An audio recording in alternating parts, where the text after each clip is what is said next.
অতি দুৰ্ভাগ্যজনক আৰু লজ্জাজনক বিষয়। আচলতে এছিয়াৰ ভিতৰত এটা অতি ব্যস্ততাপূৰ্ণ যিটো ভুৱন গগৈ চন্দ্ৰ পথ, এই পথটো বাৰম্বাৰ প্ৰতিবাদ কৰাৰ পিছতো আচলতে এই পথটো আজিলৈকে মেৰামতি সম্পূৰ্ণ হোৱা নাই, নিৰ্মাণ কাৰ্য আচলতে সম্পূৰ্ণ হোৱা নাই। আৰু তাৰ ফলস্বৰূপে আমি এটা কথাই শিৱসাগৰবাসী ৰাইজে বুজি উঠিছে যে শিৱ হালালকাৰ নামৰ যিজন কুখ্যাত ঠিকাদাৰ, এই ঠিকাদাৰজনৰ পকেটত আচলতে বিভাগীয় কৰ্তৃপক্ষসমূহ সোমাই থকাৰ বাবে তেওঁলোকে তেওঁলোকক কাম কৰাবলৈ আচলতে বাধ্য কৰাব পৰা নাই, তেওঁলোকৰ ওপৰত ব্যৱস্থা গ্ৰহণ কৰিব পৰা নাই। আৰু এটা কথা আমি বুজিব পাৰিছো যে কাৰোবাৰ আৰ্থিক পুষ্ট নহলে, কোনোবা ৰাজনৈতিক নেতাৰ আৰ্থিক পুষ্ট নহলে আচলতে এজন ঠিকাদাৰে এনেকুৱা ধৰণৰ আচলতে দমভালি কৰিব নোৱাৰে। আৰু তাৰ পৰা এটা কথা আচলতে বুজি পাইছো যে এই যিহল লোক নিৰ্মাণ বিভাগৰ আচলতে বিভাগীয় কৰ্তৃপক্ষ আছে, তেওঁলোকে কেৱল ৰাইজৰ যিসমূহ দাবী, এই দাবীসমূহৰ ওপৰত পিঠি দি এজন ঠিকাদাৰক আচলতে তেওঁলোকে সন্তুষ্ট কৰাতে ব্যস্ত। আৰু সেইবাবে আমি যোৱাকালিও দেখিছো যে পীযুষ হাজৰিকা ডাঙৰীয়াই তেওঁ জলসম্পদ বিভাগৰ এজন ঠিকাদাৰৰ ওপৰত স্পট তেওঁলোকে ব্যৱস্থা গ্ৰহণ কৰিছে, তেওঁক গ্ৰেপ্তাৰ কৰাৰ যিটো তেওঁলোকে গ্ৰেপ্তাৰ কৰিবলৈ তেওঁ নিৰ্দেশ প্ৰেৰণ কৰিছে আৰু যিজন বিভাগীয় কৰ্তৃপক্ষ তেওঁক ছমাহৰ বাবে নিলম্বন কৰিছে। কিন্তু এই কুখ্যাত যিজন ঠিকাদাৰ শিৱ হালালকাৰ, তেওঁৰ ক্ষেত্ৰত কিন্তু তেনেধৰণৰ কোনো ব্যৱস্থা গ্ৰহণ কৰা আজিলৈকে আমি নেদেখিলো।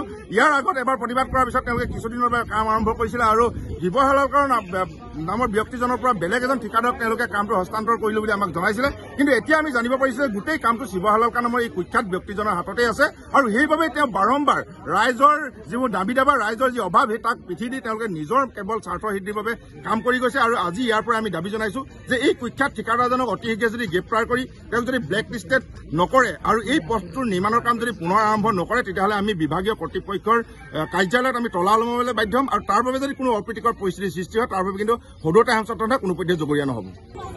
অতি দুৰ্ভাগ্যজনক আৰু লজ্জাজনক বিষয়। আচলতে এছিয়াৰ ভিতৰত এটা অতি ব্যস্ততাপূৰ্ণ যিটো ভুৱন গগৈ চন্দ্ৰ পথ, এই পথটো বাৰম্বাৰ প্ৰতিবাদ কৰাৰ পিছতো আচলতে এই পথটো আজিলৈকে মেৰামতি সম্পূৰ্ণ হোৱা নাই, নিৰ্মাণ কাৰ্য আচলতে সম্পূৰ্ণ হোৱা নাই।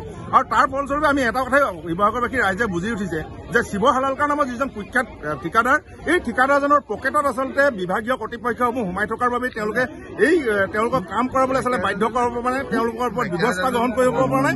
আৰু এটা কথা আমি বুজিব পাৰিছো যে কাৰোবাৰ আৰ্থিক পুষ্ট নহলে, কোনোবা ৰাজনৈতিক নেতাৰ আৰ্থিক পুষ্ট নহলে আচলতে এজন ঠিকাদাৰে এনেকুৱা ধৰণৰ আচলতে দমভালি কৰিব নোৱাৰে।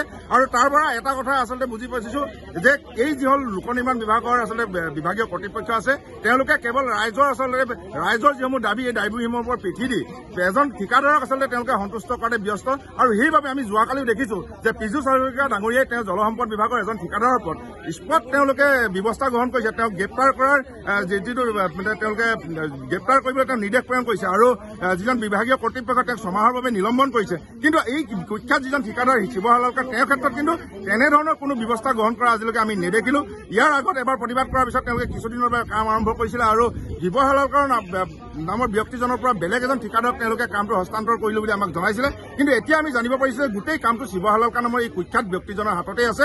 আৰু সেইবাবে তেওঁ বাৰম্বাৰ ৰাইজৰ যিবোৰ দাবী দাবা, ৰাইজৰ যি অভাৱ, সেই তাক পিঠি দি তেওঁলোকে নিজৰ কেৱল স্বাৰ্থ সিদ্ধিৰ বাবে কাম কৰি গৈছে। আৰু আজি ইয়াৰ পৰা আমি দাবী জনাইছো যে এই কুখ্যাত ঠিকাদাৰজনক অতি শীঘ্ৰে যদি গ্ৰেপ্তাৰ কৰি তেওঁক যদি ব্লেক লিষ্টেড নকৰে আৰু এই পথটোৰ নিৰ্মাণৰ কাম যদি পুনৰ আৰম্ভ নকৰে, তেতিয়াহ'লে আমি বিভাগীয় কৰ্তৃপক্ষৰ কাৰ্যালয়ত আমি তলা ওলমাবলৈ বাধ্য হ'ম। আৰু তাৰ বাবে যদি কোনো অপ্ৰীতিকৰ পৰিস্থিতিৰ সৃষ্টি হয়, তাৰ বাবে কিন্তু সদৌ হেমচন্দ্ৰ কোনোপধ্যে জগৰীয়া নহ'ব।